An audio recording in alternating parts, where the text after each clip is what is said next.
Subscribe now and press the bell icon. Never miss an update. देखो, आप इसके पहले वाले क्लास में हम क्या पढ़ाए थे? केंद्रक के बारे में। केंद्रक क्या होता है उसमें बताए थे। केंद्रक ये सेल का डायरेक्टर होता है। उसमें के बाद में फिर अंत में हम बताए थे क्रोमोसोम के बारे में। क्रोमोसोम के बारे में बताए थे ना कि क्रोमैटिन जो है वह आपस में जमा होकर के रिबन जैसा संरचना बनाता है और वह रिबन जैसा संरचना ही क्या कहलाता है? क्रोमोसोम। और क्रोमोसोम जो है बताए थे लास्ट में कि क्रोमोसोम से जुड़े होते हैं जीन। तो देखो वही हम सबसे पहले बताए हैं जीन के बारे में। आज क्या पढ़ना है? जीन। तो जीन क्या होता है? तो गुणसूत्र पर असंख्य सूक्ष्म कण पाए जाते हैं जिन्हें हम क्या कहते हैं? जीन कहते हैं। ये जीन क्या होता है? तो सूक्ष्म कण होता है। जीन क्या होता है? सूक्ष्म कण होता है जो कहाँ पे पाया जाता है? गुणसूत्र पर। कहाँ पाया जाता है? गुणसूत्र पर पाया जाता है जीन।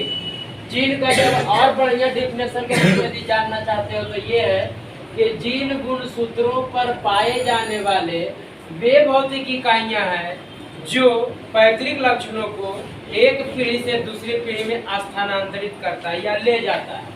वे भौतिक इकाइयां हैं जो पैतृक लक्षणों को एक पीढ़ी से दूसरी पीढ़ी में ले जाती है। पैतृक लक्षण अब क्या होता है ये समझ लो पहले। पैतृक लक्षण का मतलब होता है कि हम में हमारे मम्मी पापा नाना नानी दादा दादी के जैसा कुछ गुण जो है वही कहलाता है पैतृक लक्षण। यानी अगला पीढ़ी, हम जिस पीढ़ी में है, हमारे पापा हुए तो हमारे क्या हुए? हमारे ऊपर के पीढ़ी हुए, फिर और उनके ऊपर के पीढ़ी हो गए दादा। इस तरह से पीढ़ी दर पीढ़ी जो चलता है लक्षण। जैसे आप दादाजी किसी के अब गोरे हैं, हो सकता है कि अगर पप्पो गोरे हो जाए, हो सकता है कि वो भी गोरा हो जाए, हो सकता है कि उसका बेटा काला हो जाए। काहे कि हो सकता है कि ओकर दादा दादी कोई या पतली मम्मी कोई काली होगी। तो इस तरह के कुछ इसी को लक्षण को क्या कहते हैं? पैतृक लक्षण। इस तरह से कुछ लक्षण। उसके बाद में होता है कि जैसे मान लिया जाए कि अब है किसी का नाक बहुत लंबा होना, गर्दन लंबा होना, तो ये सब क्या है? पैतृक लक्षणों का। कोई आदमी होता है बहुत कुशाग्र बुद्धि होगा, एकदम चुपचाप रहेगा, बोलेगा तो ऐसा बोलेगा कि जैसा होकर दादा बोलते थे, एक बोली बोलेगा लेकिन एकदम 20 साल पर रहेगा। समझ गया? मैंने ऐसा बोली बोले हैं कि बोल के लगेगा आग लगा दिया नहीं। तो उस सब वैसा भी लक्षण होता है। तो ये पैतृक लक्षण नहीं होता है। पैतृक लक्षण तो समझ गए। पैतृक लक्षण मतलब क्या हुआ कि हमारे पूर्वज वाले, हमारे पिताजी के जो लक्षण थे उनमें वही लक्षण जो हमें आया वही क्या कहलाया? पैतृक लक्षण। उसके बाद है कि जीन में वास्तविक में और क्या क्या होता है? तो जीन में होता है कि जीन में उपापचय। उपापचय का मतलब क्या होता है? There are many chemical reactions are occurred in our body collectively those are called metabolism. और उसी का हिंदी क्या होता है? उपापचय। यानी हमारे शरीर के अंदर बहुत से रासायनिक अभिक्रियाएं होती है और उसी को कलेक्टिव रूप से हम क्या कहते हैं? उपापचय कहते हैं। अब है कि ये दो प्रकार का होता है, अपचय उपचय। बाद में पढ़ना है, अभी नहीं पढ़ना। फिर वृद्धि। वृद्धि मतलब समझता है वो किस प्रकार से वृद्धि करता है। जैसे मान लो कि अब अंडाणु शुक्राणु आपस में मिला तो एक कोशिका बना, एक कोशिका से जब सेल डिवीजन हुआ तो पूरे ऑर्गेनिज्म का निर्माण हो गया। तब आदमी का जो स्पर्म होता है वह आदमी ही बनता है। तो वह आदमी जैसा बनने वाला वृद्धि करने वाला उसमें गुण है तब न। तो ये सब गुण किसमें रहता है? जीन में ही होता है। एवं जनन संबंधी सारी सूचनाएं।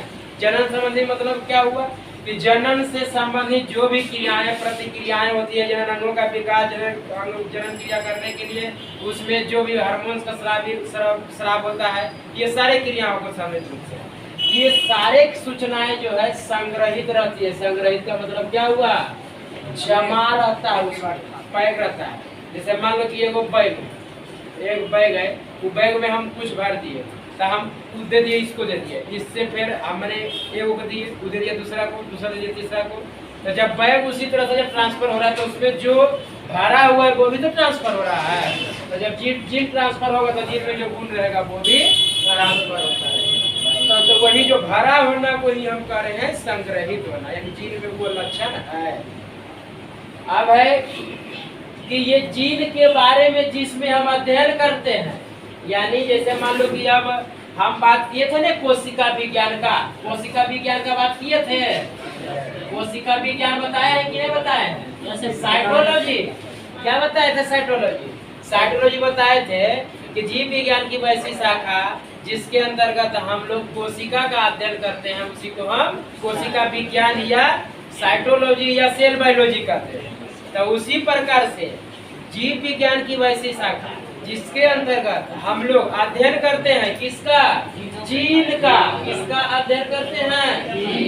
जीन का अध्ययन करते हैं। कहाँ गया? देखो यहाँ, जीन का अध्ययन करते हैं। जिसके अंतर्गत हम लोग जीन का अध्ययन करेंगे उसी को हम क्या कहेंगे?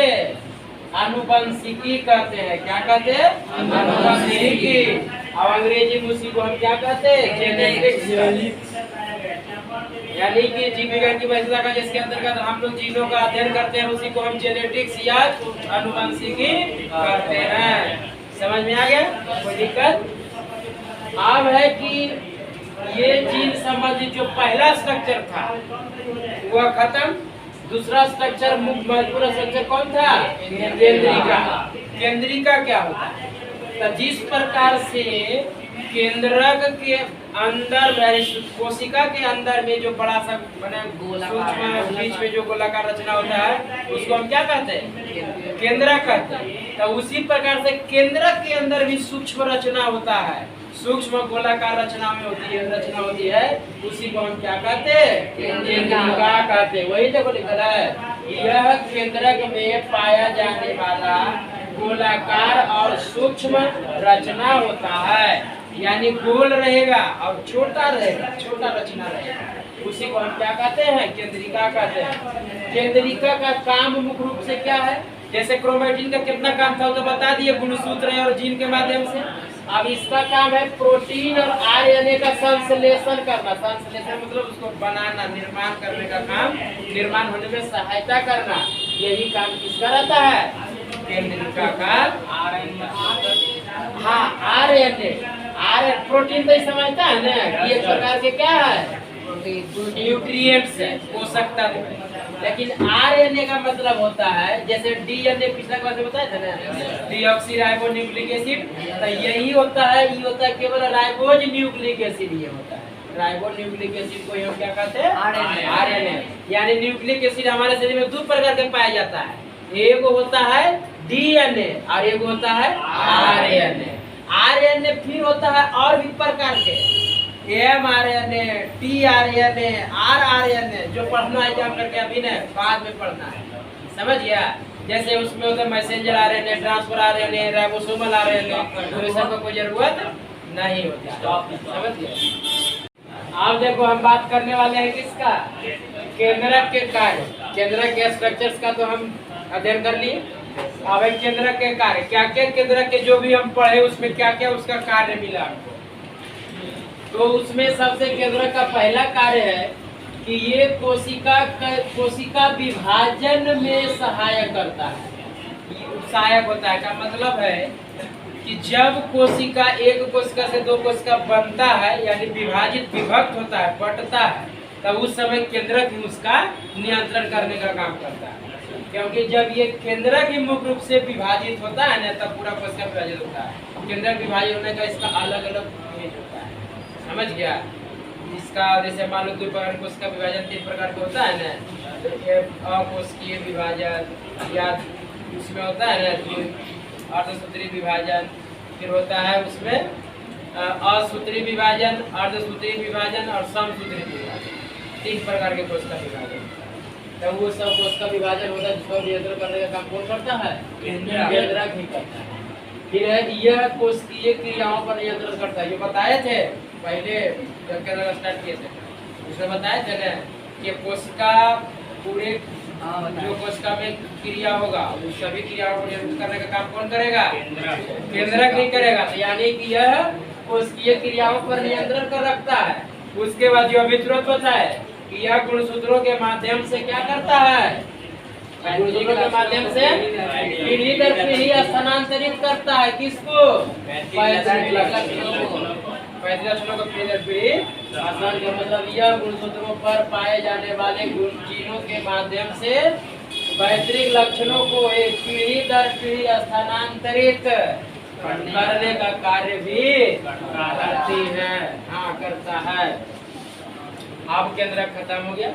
अब उसके बाद में अब अगला